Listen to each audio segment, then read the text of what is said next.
Thank you, Deputy Speaker. I rise today to oppose the Repeal Net Zero Bill. First introduced by the member for New England in his individual capacity, this is now the official stance of the Coalition. This bill would unravel Australia's emissions reduction framework without putting anything else in place. It would close the Net Zero Economy Authority, which supports the workforce transition across regional Australia. It would repeal vehicle efficiency standards that drive fuel costs down. Turning away from renewables would jeopardise almost $10 billion in direct payments to farmers and landholders by 2050. It would rob regional communities and councils of another $1.9 billion in community benefit sharing programs. It would threaten the thousands of jobs expected to be created in the next 5 years. And there is no alternative proposal, no positive vision for the future, just repeal, rescind, omit. This bill is a missed opportunity to make sure Australia's path to net zero delivers substantial, tangible, lasting benefit to regional and rural communities such as those that I represent. I support the transition to a net zero economy, but not blindly. It must be done with regional and rural development front of mind. That's why, when I identified serious deficiencies in the community engagement on renewable infrastructure projects, I didn't just stand on the sidelines.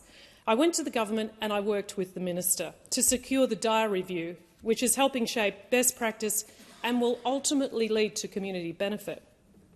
Because in Indi and across regional Australia, people are ready to share in the benefits of the energy transition. These are communities who want fair warning, fair process and fair intergenerational community benefit. Their demands for meaningful engagement should not be contorted into blanket opposition because there is support. Recent polling shows strong support for the transition to renewable energy across regional Victoria, Queensland and New South Wales, including, Deputy Speaker, in New England. The member for New England may be interested to know that the majority of respondents in his own electorate support Australia shifting to renewable energy and agree that investment in renewables will be a good thing for regional Australia. So while the member for New England says no to net zero, his own constituents are actually saying yes.